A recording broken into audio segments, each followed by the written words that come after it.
The doctor's words cut through me like a knife. "Madam, the tests show that your husband is infertile." I froze. My heart stopped for a moment, and my eyes refused to blink. I looked at my husband, George, sitting quietly beside me, his face pale like someone who had just seen a ghost. My mouth opened, but no words came out. Infertile? My husband?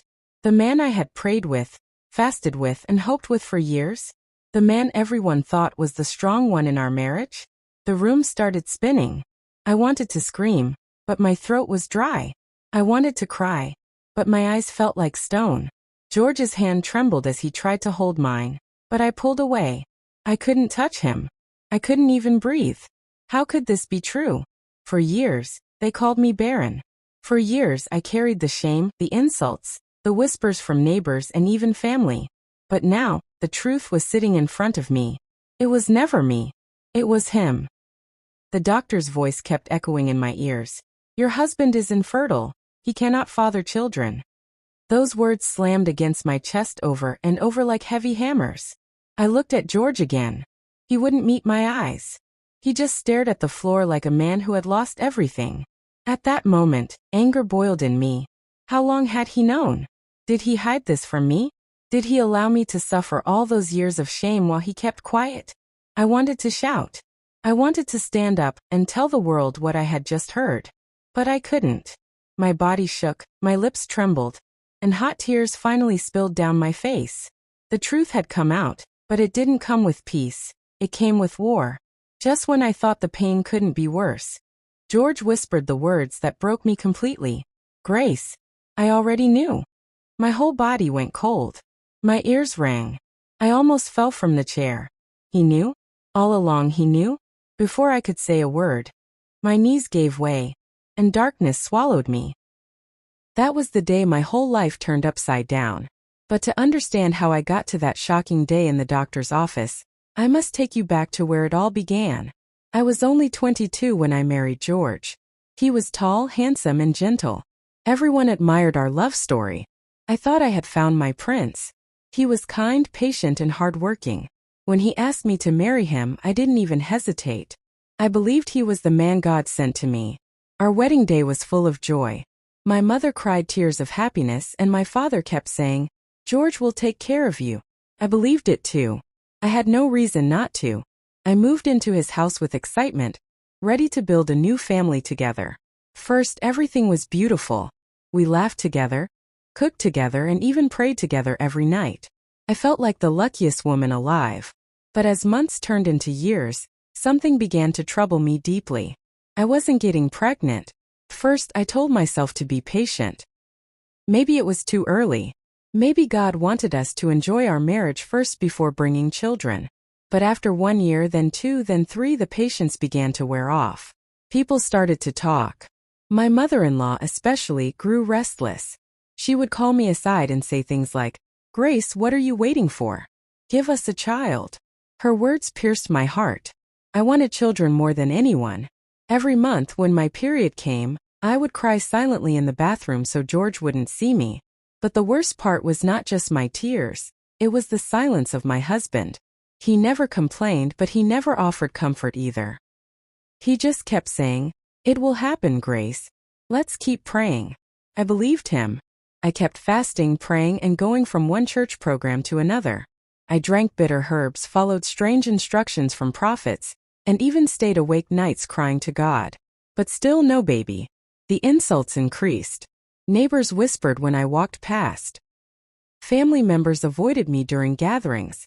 Some even suggested George should take another wife. I carried the shame like a heavy load on my back. Yet George never once suggested testing himself.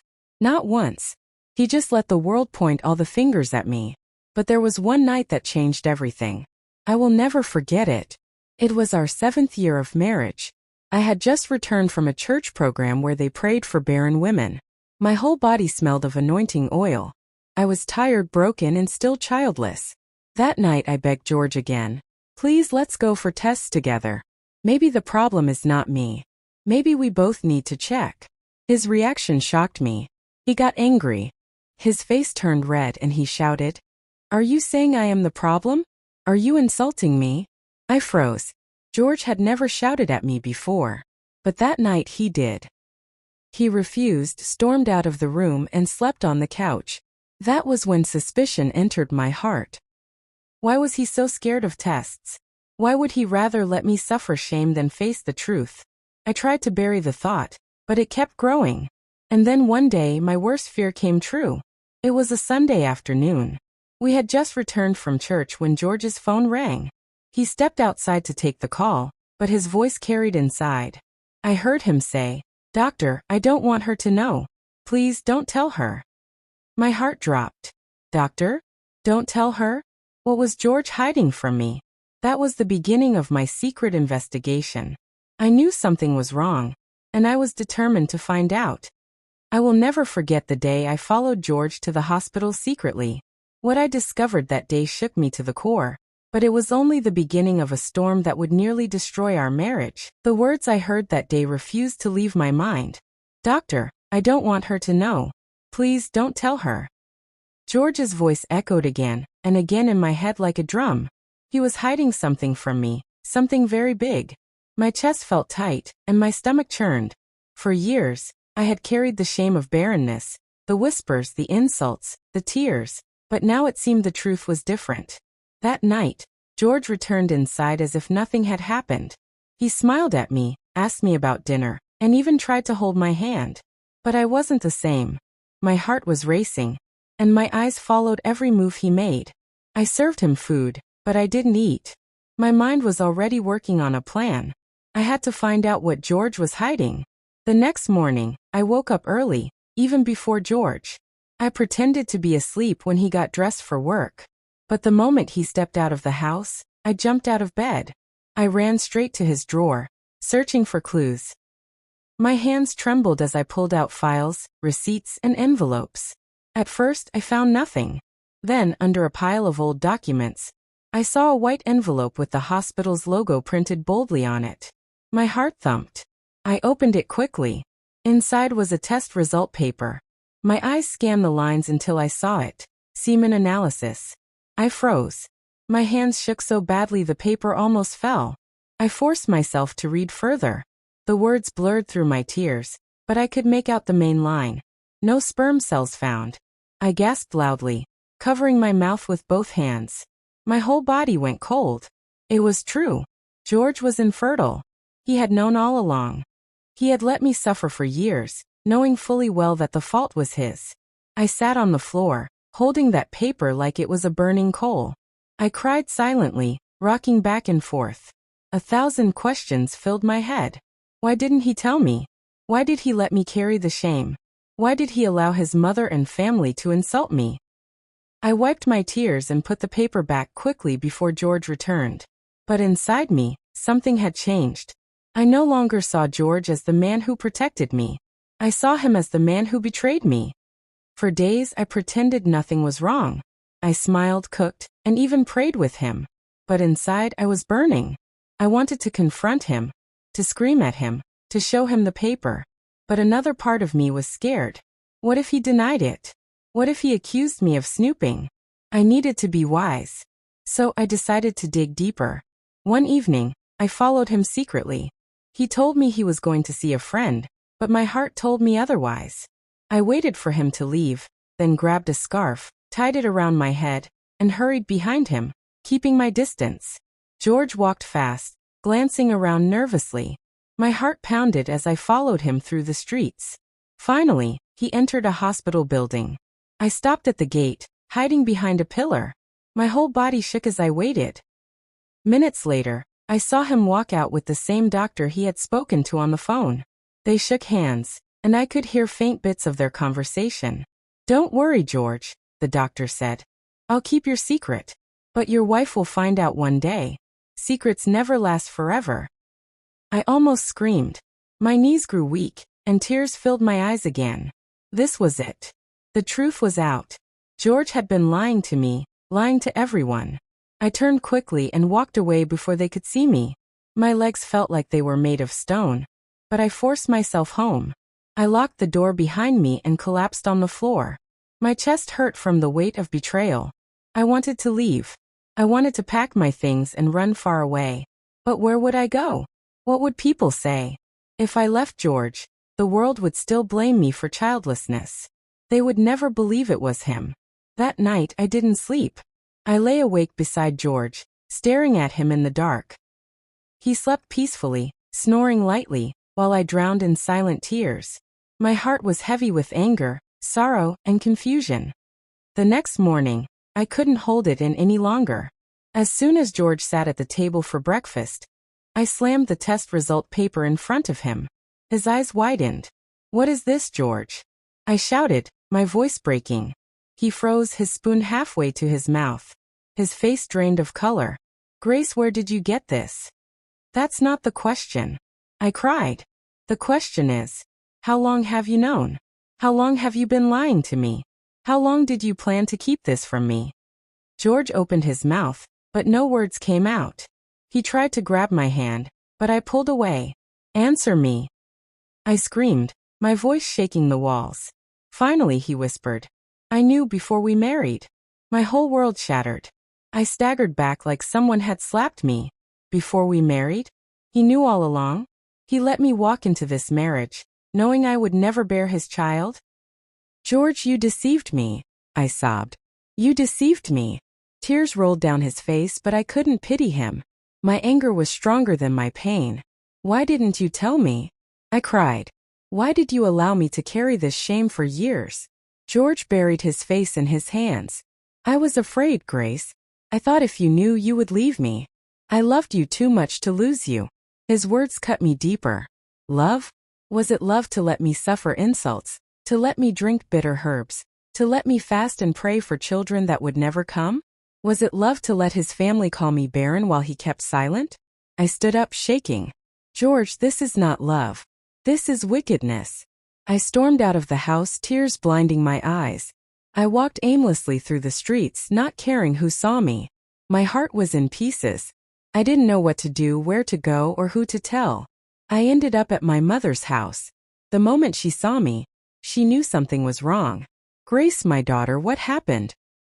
she asked, pulling me into her arms. I broke down completely. Between sobs, I told her everything. I told her about the phone call, the hospital, the test result, and George's confession. My mother's eyes widened in shock. She sat in silence for a long time, holding her chest. Finally, she whispered, "My daughter, you have been carrying a cross that was never yours." Her words pierced my soul. I cried even harder, shaking in her arms. For years, I thought I was barren. For years, I begged God to heal me. But now the truth was different. It was never me. It was George. That night at my mother's house, I made a decision that would change my life forever. The next morning, I returned home. George was waiting at the door, his eyes red and swollen. He knelt before me, begging, "Grace, please don't leave me. I know I hurt you, but I can't live without you." His tears fell on the floor, but my heart was hard. I didn't know if I could ever forgive him. Just as I was about to speak, there was a loud knock on the door. George opened it, and to our shock, it was his mother. Her eyes were blazing with anger. "Grace," she shouted, pointing at me. "So you went to tell your mother that my son is infertile? How dare you disgrace my family?" My blood ran cold. My secret was out. "Grace," George's mother thundered, her finger stabbing the air at me like a sharp spear. "So you went and spread lies about my son? You want to disgrace us before the world? You evil woman." My chest tightened. My lips parted, but no words came out. I was frozen in shock. How did she know? I had only told my mother in secret. Did George run to her? Or was someone else listening when I poured out my heart in tears? "Mother, please," George started, but she cut him off sharply. "Keep quiet, George. Don't defend this snake you married. She is trying to destroy you." Tears stung my eyes, but I refused to let them fall.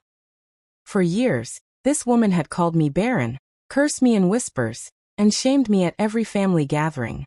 Now the truth was out, but instead of accepting it, she turned it on me. "Mother, it's not a lie," I finally managed to say, my voice trembling. "I saw the doctor's report with my own eyes. George is the one who cannot father children. I am not barren." Her eyes flared, and she lunged toward me as if she would slap me. "Shut your filthy mouth," she screamed. "How dare you accuse my son of such weakness? You are the barren one, Grace. Everyone knows it. You have bewitched my son so that he will never have a child." I stumbled back, pressing against the wall, my whole body shaking. George quickly grabbed his mother's arms, holding her back. "Mother, stop this," he shouted, his voice breaking, but she wouldn't stop. She spat on the ground and pointed at me again. "You will not succeed. You will not ruin my son's name. If you cannot give him children, then leave this house. Leave at once." My heart shattered. The woman who should have defended me was pushing me out. The man who should have told the truth stood there, trembling, saying nothing. That night I packed my bags. George cried, knelt, begged, but my decision was heavy. I couldn't stay in a house where I was insulted, betrayed, and treated like trash. My mother's words echoed in my head. "You have been carrying a cross that was never yours." I left the house with tears running down my cheeks, dragging my suitcase behind me. Every step away from that house felt like walking into a dark, unknown tunnel. Where would I go? What would happen to my marriage? I didn't know. But I knew I couldn't live another day in that prison. Days turned into weeks.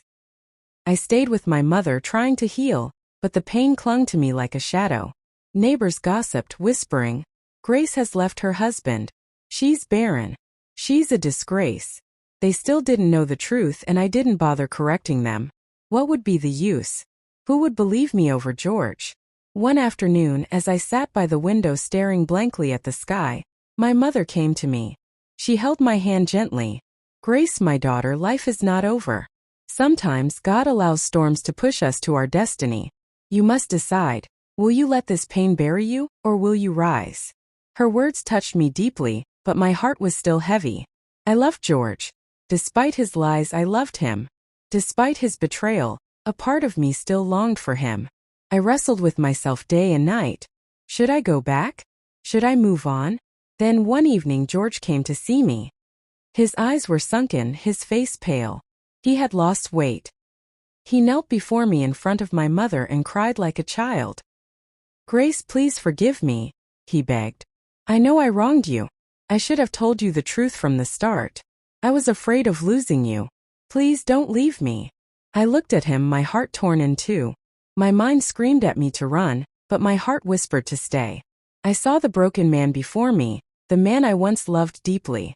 Before I could answer, George's mother suddenly barged into the room, her voice thundering like a storm. "Grace," she shouted, "if you dare step back into my son's house, I will make your life a living hell. I will not allow a barren witch like you to ruin my family name." The room went silent. My mother rose, her eyes blazing with fire. "Enough," she snapped, her voice shaking the walls. "How dare you come into my house and insult my daughter? Do you think we don't know the truth? It is your son who is infertile, not Grace." George's mother gasped, clutching her chest. "How dare you insult my son in my presence?" she screamed back. My heart pounded as the two women stood face to face, their voices rising, their anger burning like fire. Then, suddenly, George's mother collapsed to the floor with a loud thud. We all screamed. The scream that tore from my lips when George's mother hit the floor was louder than I ever thought possible. Her body lay stiff, her eyes half open, and her breathing shallow. For a moment, the whole room froze. "Mother!" George shouted, dropping to his knees beside her. He shook her shoulders frantically. "Mother, wake up. Please wake up." My heart pounded so hard I thought it would burst. I had never seen death so close, and fear gripped me like ice. My mother rushed to the kitchen to bring water, splashing it on her face, but nothing happened. "She's not moving," George cried, tears pouring down his cheeks. "Grace, call the doctor. Please call the doctor." I grabbed my phone with trembling hands, dialing the emergency number. My voice shook as I explained what happened. Within minutes, an ambulance arrived, and they carried her away on a stretcher. George followed the ambulance, his face drenched in tears. I stood at the doorway, frozen, watching the flashing lights fade into the distance. A heavy guilt settled over me. Did our fight cause this? Was I the reason she collapsed? That night, I couldn't sleep. My mother tried to comfort me, but her words felt far away. All I saw was George's mother's angry face turning pale before she fell. I hated her cruelty, but I didn't want her dead. The next morning, George called. His voice was weak. Grace, she's in the hospital. She had a heart attack. The doctors say her condition is serious. Tears blurred my eyes. My heart ached, not just for her, but for George. He had already lost so much, and now his mother was fighting for her life. I told my mother I had to go. She hesitated, then finally nodded. Go, my daughter. But be careful. Some wounds are deeper than they look. When I arrived at the hospital, I saw George sitting in the waiting room, his head in his hands. He looked broken. When he saw me, he stood quickly, pulling me into a tight embrace. His tears wet my shoulder. Grace, he whispered, his voice trembling. I don't want to lose her. And I don't want to lose you either. Please stand with me. I stood there torn. My heart softened for him, but my mind reminded me of his lies. Still, I couldn't walk away, not now. So I sat with him hour after hour waiting. Finally, the doctor came out. His face was serious. She is stable for now, but she needs rest and no stress. Family fights around her must stop immediately. His words cut deep. Family fights. That was us. We were the storm around her. George held my hand that night, begging me not to leave again. For the first time in weeks, we prayed together. I felt a spark of the love we once shared, but it was buried under layers of pain and mistrust. Days turned into weeks, and George's mother slowly recovered. But something had changed. She no longer shouted at me or cursed me. Instead, she avoided my eyes and stayed quiet whenever I entered the room. Perhaps the near-death experience had humbled her. Or perhaps she was waiting for the right time to strike again. I tried to rebuild my life with George. We cooked together, laughed a little, even took evening walks. But the truth still stood between us like a giant wall. Every time I looked at him, I remembered his secret, his infertility, his lies. One evening, as we sat quietly, George turned to me. His eyes were full of tears. Grace, I know I hurt you. You know I lied. But please, can we try another way to have children? Maybe adoption. Or maybe another man. I froze. His words were like fire in my ears. What did you just say? I whispered, my voice shaking. George lowered his head, ashamed. I want us to be parents, Grace. If I can't give you children, maybe you can have a child with someone else. My mouth dropped open. My heart raced. Another man? Was my husband really suggesting I lie with another man to give him a child? The room spun. My whole body trembled with shock and rage. The sound of George's mother hitting the floor shook the whole house. One moment she was standing, shouting and pointing at me, and the next, she collapsed like a tree cut from its root. Mother!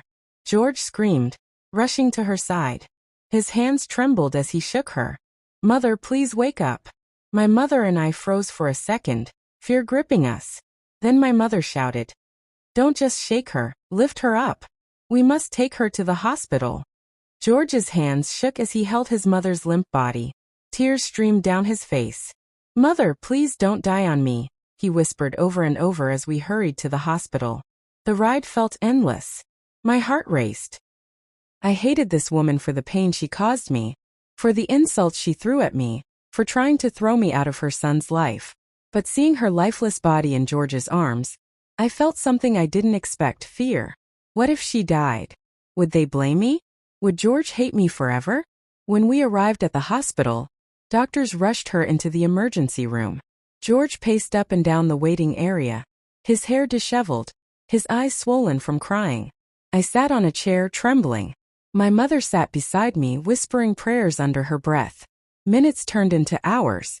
The silence was unbearable. George glared at me once, his face filled with confusion and pain, but he said nothing. My heart pounded harder with each passing second. Finally, a doctor walked out. George ran to him. Doctor, how is she? Please tell me she's alive. The doctor sighed. She had a mild stroke, but she is stable now. She will need rest, medication, and care. George's knees buckled as relief washed over him. He buried his face in his hands, thanking God. I closed my eyes, letting out a shaky breath. For a moment, I felt guilty, as if our argument had pushed her over the edge. When George's mother regained consciousness, The first thing she asked for was her son. George held her hand, tears dripping onto it. "Mother, I thought I lost you."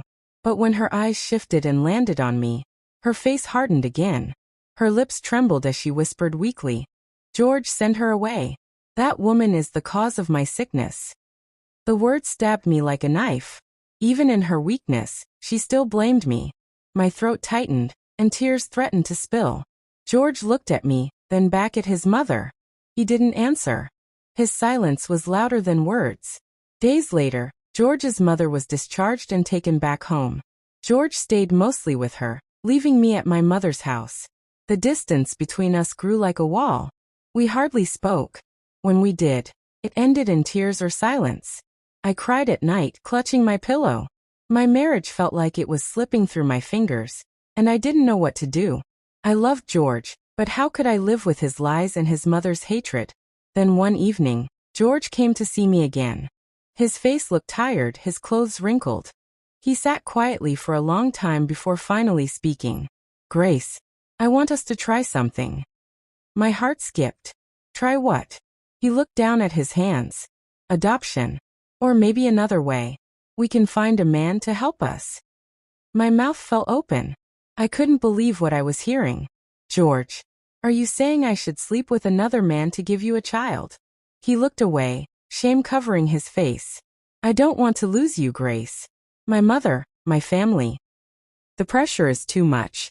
Please think about it." My whole body shook. My husband, the man I thought was honorable and God-fearing, was asking me to betray my vows, to lie in another man's arms just to cover his shame. I stood up, my chest rising and falling. "George, do you hear yourself? You lied to me for years. You let me suffer insults. And now you want me to commit sin just to protect your pride? No, George. I will not." His eyes filled with tears. He reached for me, but I pulled away. "Grace, please, if you love me." I cut him off. Love is not deceit. Love is not pushing me to do wrong. If this is your solution, then maybe this marriage is already dead. The words slipped out before I could stop them. Silence filled the room. George froze, staring at me as if I had stabbed him. Slowly he stood up, his face pale. He whispered, "If you walk away now, Grace, you will never see me again." He turned and walked out the door, leaving me trembling, broken, and drowning in tears. Hours later, in the middle of the night, my phone rang. It was an unknown number. I hesitated, then answered. A deep voice said, "Madam, are you Grace? Please come quickly.